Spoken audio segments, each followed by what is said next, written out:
Morning. Today is Monday, August 3rd. My name is Jay Leask, and this is This Week in Teams. Hi, this is Craig Jenke. I am here with Jay. And Jay, we've got a guest today for This Week in Teams, which is a little different than how we normally operate. So we just jump into it. Bobby, would you like to introduce yourself? Yeah, thanks so much, Jay and Craig, for having me. My name's Bobby Chang. I'm a technical specialist with Microsoft serving the federal civilian customers. Good to be Bobby, I'm really happy to have you. Bobby and I go back quite a few years here in the DC area, overlapping on our customer bases. We met while you were doing a lot of stuff on Modern Workplace, but today you've switched over to the business app side. What's that mean? Yeah, what's fun is that, when we talk about biz apps and, the Power Platform story, the dynamic stories, right? We're kind of getting out of the mode where we're talking only specifically around that specific services or platforms or technology or even Microsoft Cloud, right? We're then also talking about more on the construct of how do we make sure that all these pieces come together, whether that's team, whether that's SAP, Oracle.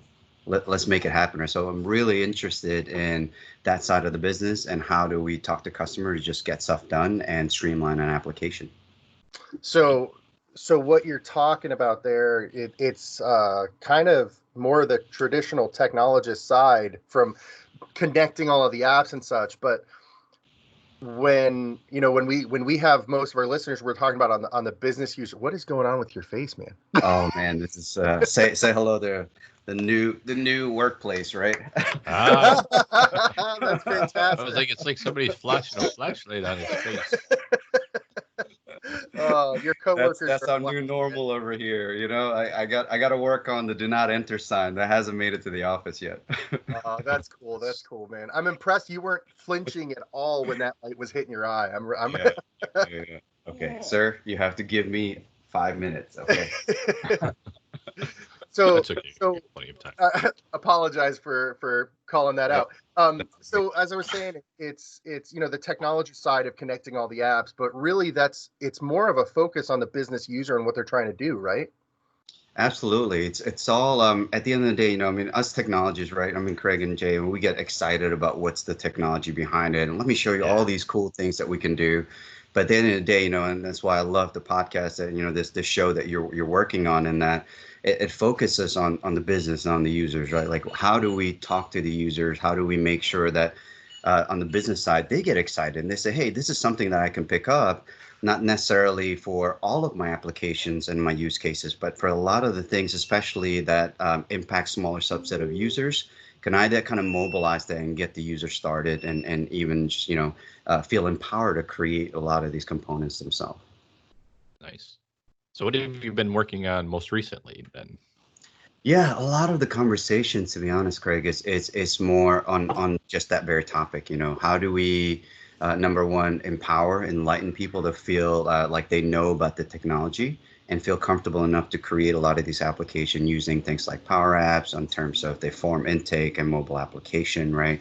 And how do we make sure that they're comfortable enough using Power Automate to be able to do workflow automation and also get into the dashboard and insight stuff using Power BI. So the components is what's the shift that we see or interested, as a Microsoft employee, this, right, Craig? Like we're often put in front of like centralized IT, which we still do.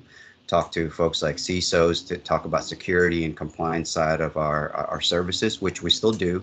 But the interesting shift that I've seen, in my short time, even in Microsoft here, is that we're starting to get in front of the business too, to start talk about use cases to say, hey, can we talk about some of the things that you're doing now, whether that's modernizing things like InfoPath and SharePoint Designer Workflow, right? The things that we all know and love so much and they're still very much supported, but also then take on some of the new use cases too from an enterprise application development perspective.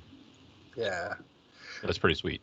Kind of funny is I'm catching it slightly different. Like the people that want to talk to you are the business users, the end users, and still the gatekeepers are IT is being the gatekeepers. So hey, let's pull it back. Let's make sure we understand everything. We don't want to have to support this stuff if we don't understand what's going on. So, I've been doing a lot of the back end training on it. Although I've been doing more of the teams where you've been in more of the business apps. So. Yeah. And what's interesting with that shift, right, Craig, it kind of puts us in the surface really of like, at the end of the day, people just want to get stuff done. Like this is nothing new, right? But Right. shadow IT's been happening forever. It's just like, hey, if you're not going to allow us and empower us, we're going to find another way to do it to get job done. Yeah. So, but what's interesting is that a lot of these services are more in the front of users, of it showing up in the waffle and different areas, right? Like talks like this are all readily available and free. People Yep. are just more educated about the services that they do have access over. It kind of creates a fun shift in conversation, I see.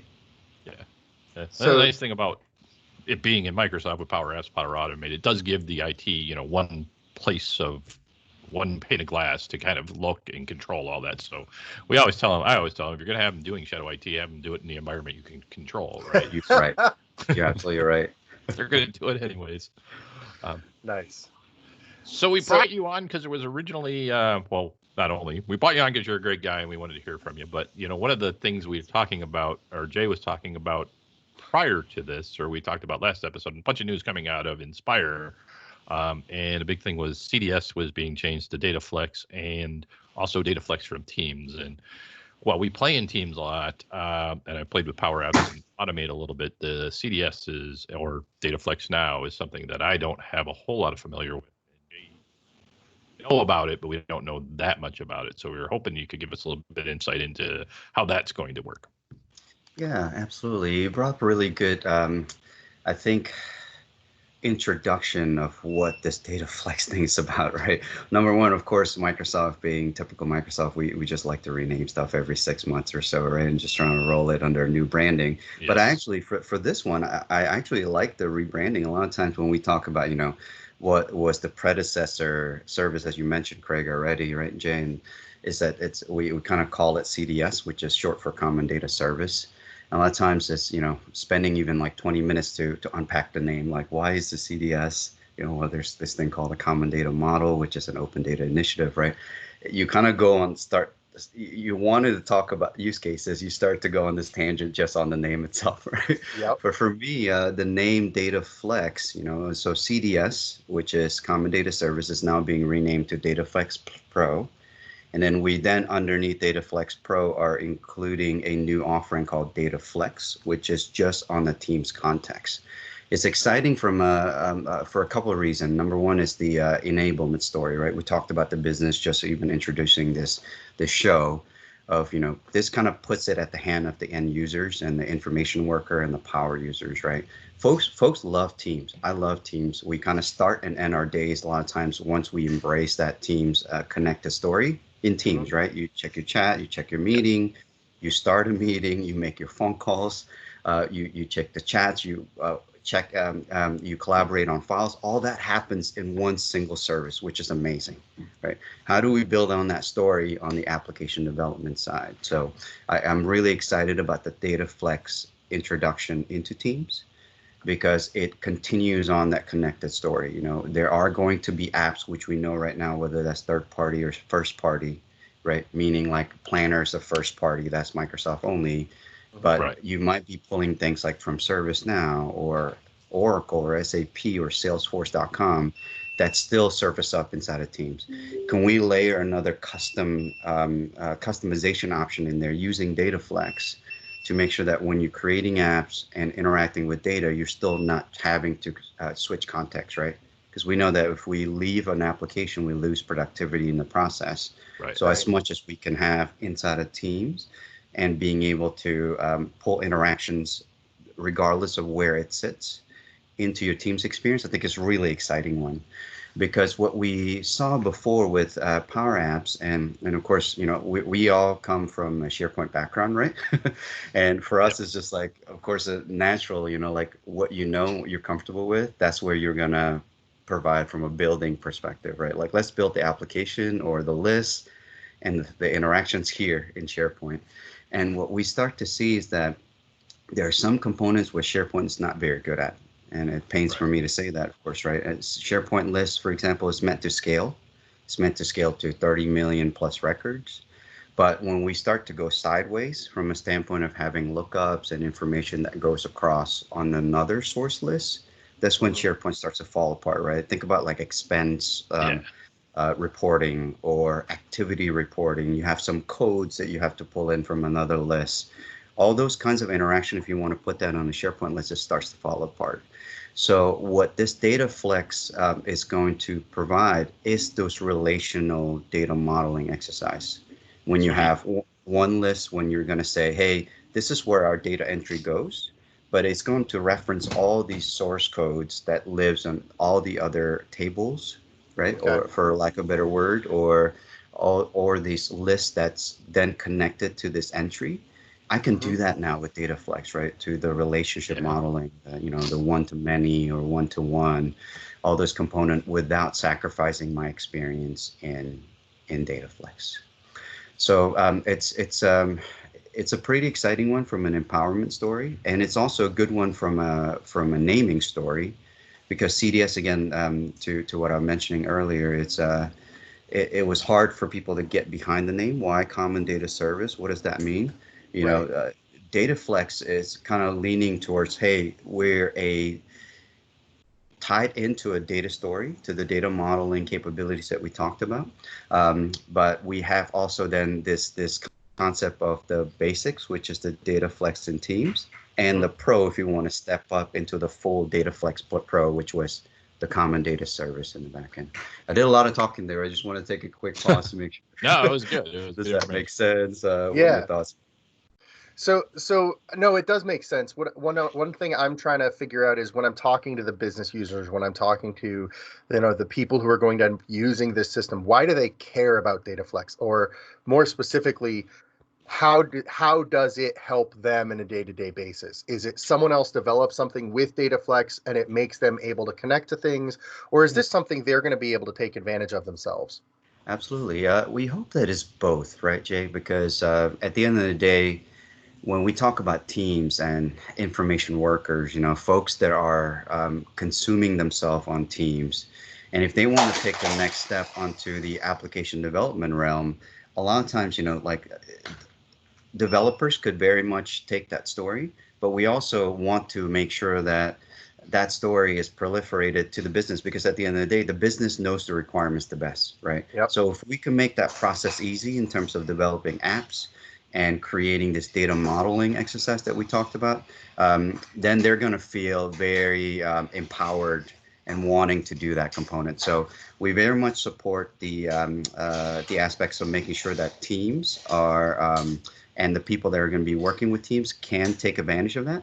At the same time, just like Power Platform and Teams, we're in the position where if you do want to do custom development, if you do want to do something that is beyond the capability that it provides, that we provide that framework for that, right? Craig, you mentioned also that the services and everything that comes along with it has visibility to the admin perspective too. So if we did talk to centralized IT and administrator, we want to give them that confidence that things that end users are doing, you're going to be able to audit that. You're going to be able to make sure that they're kind of developing within the confine that you're comfortable with, and inside the compliance boundary that you want to put a guardrails around as well, right? Yeah, that's one of the important parts as far as they're concerned. They don't really care what people do as long as they can govern it. Yeah. As long as I can govern it, I can audit it. I can slap people when they're doing something wrong. Absolutely.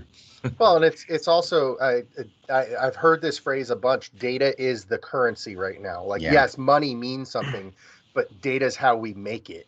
And to be able to have controls around that data, to protect that data, make sure only the right people are accessing it, make sure it is accessible. That's a huge part of it. So yes, it is about being able to slap people on the back of the hand when they do something wrong, but it's also about making sure they have access to it without doing something wrong. One of my favorite stories about business users taking advantage of this platform. You guys have probably both heard of Samit Saini from Heathrow Airport. He was a security officer, frontline worker, security officer, who sat down one night and started looking into Power Apps, and is now part of the IT DevOps shop at Heathrow Airport, because he sat down and realized, like, hey, even though I'm a frontline worker, I can access all of this content, and I can start building apps that help me gain access to translation capabilities, that help me gain access to commonly known problems in the area, and completely changed how that team did what they did. So a tool like DataFlex, I appreciate where you're coming from, because it gives that framework for end users to get into the more complex problems that they need solutions for, and it helps them kind of take that step forward. No, you're right on, Jay, and then, to tack on that a little bit more and Sumit, right? I mean, it's there are some problems that honestly may not even have a complex solutions behind it, right? Because at the end of the day, like, us IT people, we like to bring the latest gadget into the picture, right? But a simplified solution sometimes does the job. And what's fascinating about what Sumit has done is he has transformed the entire operation of that airport, right? And number two, think about the career trajectory of him too, right? Now he's a business application MVP. He's got to shake Satya's hand on one of our major conferences, right? Like, just think about the leaps and bounds from a career perspective too, just because he was a business that was not held back by IT, that felt empowered to redo business processes in a modern way. I think it's really inspiring when you hear stories like that. It really is. Yeah, absolutely. And you see those all over now. I mean, with this platform, there's teachers that are doing it. There's frontline workers that are doing it. So just anybody who has access and, maybe not be the most technical people, but a little bit of, have a little bit of being able to think logically, can just put out some pretty powerful tools. And it doesn't have to be anything complicated, right? If it's just a simple checklist or approval list that can save, 10 to 15 minutes every time it's done, and it's something that's done hundreds of times a day or a week or a month, that's a huge savings for an organization. So absolutely. Yeah. And we talked about, like, oh, I'm sorry, Jay. I was just saying, like, we talked about sort of the next graduation too, right? Like, in terms of, like, hey, you can very much still continue on your information worker story, but what if you wanted to kind of push that to the next step, right? What I love about this story too is just, I think about all the ISVs and even, us from a worldwide perspective. Microsoft provides solution at the ready all the time, right? Like things like the crisis communication app, a lot of the components from a COVID perspective that we try to help provide our customers at no cost, right? Saying, hey, here's some apps that we just created inside of our Microsoft tenant that we found helpful, that we then are now sharing out to our customers as well. What this does is it has that entry point from a Teams perspective too. So imagine apps that ISV and, or even internally that you're creating that you find helpful to be able to share that out. You can now easily package that with the DataFlex backend to be able to expand that to other parts of your organization. I think it's a fantastic story. Yeah.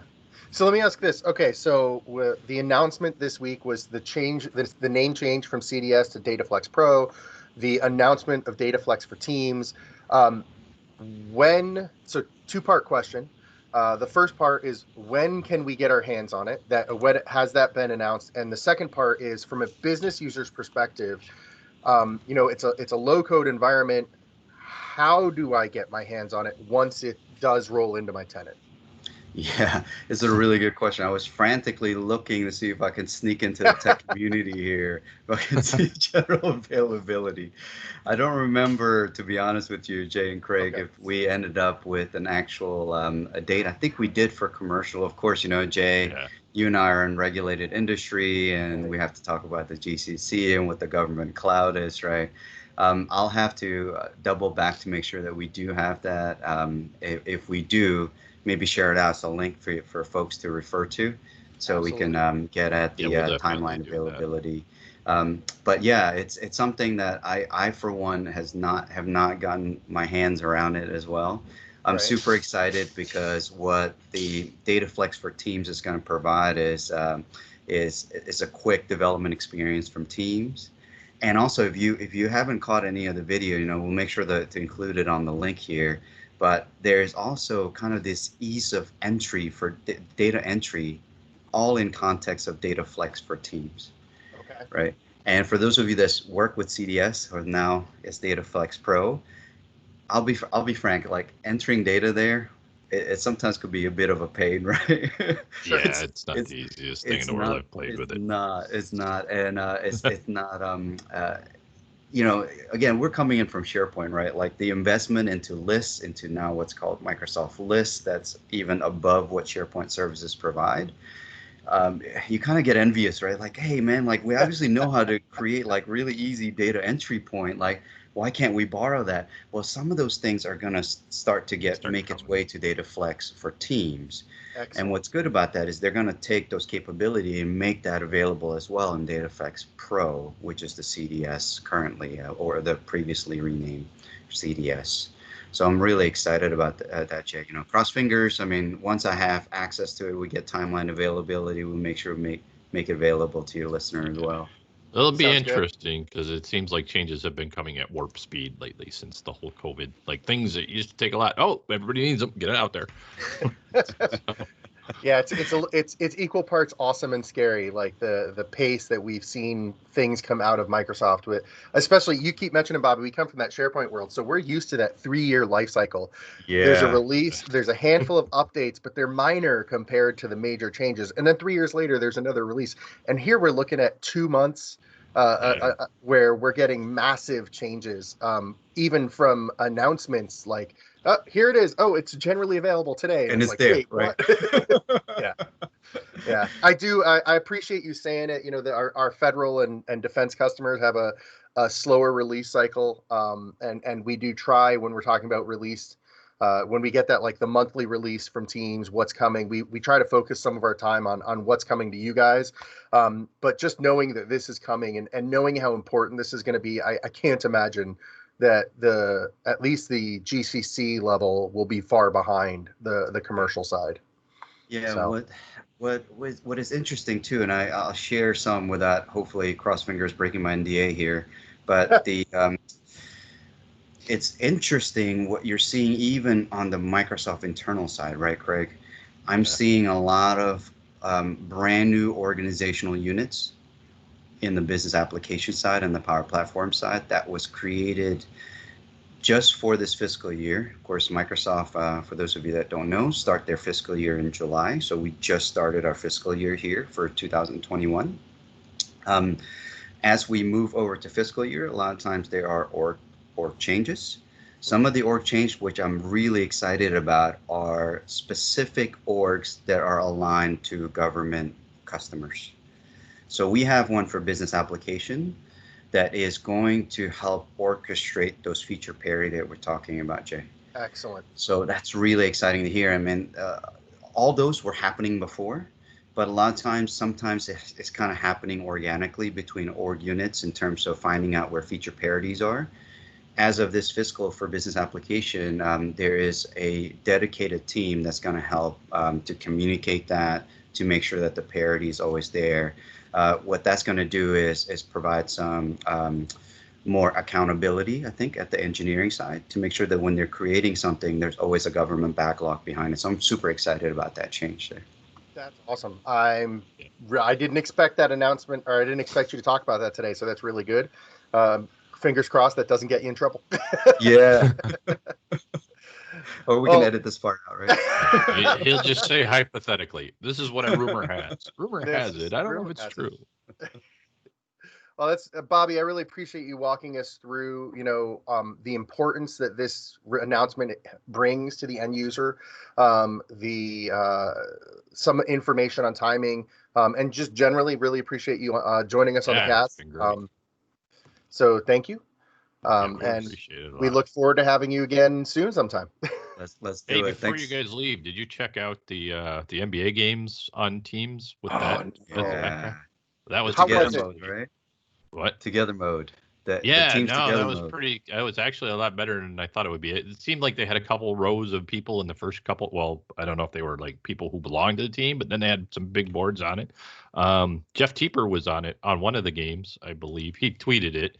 But I saw like a couple of the players' families were in the stands and stuff, and in the virtual stands. It looked really cool. I thought it was pretty awesome. Pretty good props for Microsoft and for teams in general. So if you haven't seen that, go out and look for it. It's cool, right? Because Craig, it's real and it's not manufactured. It's people's faces, right? Albeit like the audio is muted for good reason, right? We don't know what's gonna fly out there. We're trying to keep it PG or below, right? but to see people's reaction live as the shots are being taken, and pump that excitement back into a virtual kind of focused it's a game, I step think up from the it's cardboard cutouts. yeah, it's better than the MLB, like all these like Yeah. manufactured game noise, right? That they're taking from MLB games to to put it into the stands. Now, I will say what's interesting about the MLB when they weren't doing the noise. My wife happened to walk by and she's like, "Oh, it's so cool that you can hear them actually like call the ball and tell them what they're going to do and all that." So I thought that was actually an interesting side effect of the no fan noise. Yeah. So one comment. So I know the DJ down in the Dallas area for the Dallas Stars for hockey, and then for the Rangers, same guy. And he actually, that manufactured game noise, it's actually fans. So he put a couple of calls out for audio, and he has created that fan noise by getting fans to record themselves doing chants and actually like bringing what they would bring in live and then bringing it together. So that's really cool. But I agree with you. I think what they've done here, and I'm just looking at some pictures now, it's really a cool next step. Like that concept of you can't be here, so let's bring you here virtually. I appreciated what MLB did with the cardboard cutouts. I hadn't thought of anything better, and I would have, if I were a season ticket holder down in Dallas still, I totally would have done it. But then the fact that the NBA went, okay, like that's a great idea, but hold my beer. Here's what we're gonna do. I think this is a great technological advancement. So it was really cool. Well, I think if you're doing it to Disney, like they're in Disney, right? That's the place to do it. Like they're already making weird stuff happen, so or great stuff happen. Then you combine it with the power of Microsoft, and you got, I don't know. Yeah. Yeah, it's a really cool. I mean, I originally when I saw that from the team's engineering, I felt like it was kind of gimmicky, Right. Until we actually run like a few of that internally on our brainstorming meeting, where. In a gallery mode that most people are most used to, right? Like we call it like now is the Brady Bunch, when you can have 9+ people kind of looking up and down, right, at each other. It's helpful, but when you have a big group of people and you're brainstorming and you want to just see them kind of digesting information, not necessarily speaking, because the gallery mode is really good when somebody's speaking, but when somebody's muted and thinking, and to kind of catch that nonverbal part of the communications and see it all in one page, I think it's been helpful even in some of the internal meetings that we're having. So, it's one of those side effects that you didn't think you were going to have, and now I'm getting behind it. It's a lot of exciting new stuff. Cameras when I'm having meetings with them. It's like if I can get 9 people to turn on the camera, that would be awesome. It is we're working amazing, from home, dude. It is amazing the power of pressure when you put your video on, and all of a sudden like random people start putting their video on, like that peer pressure is working. But yeah, I Bobby, I really like what you just said, and we'll kind of wrap up here. But that concept of getting the facial expressions, the body language, I never really thought about it from a sports perspective, but having these giant TVs wrapping the arena, and like you said, being able to see your fans cheer and jump out of their chairs or whatever when you score that pivotal shot, like that's actually really cool. I hadn't thought about it. So I look forward to seeing what else comes out of Microsoft Teams engineering and the Imagineers down at Disney. We'll get robots in the stands late pretty soon. The NFL's been talking about robots for decades, right? All right, gentlemen. Nice Bobby, talking. Thank you so much for joining us today. It's been a blast. Thank you, Bobby. Yeah, thanks for having me, man. Appreciate it. Take care, guys. Take care. Thanks.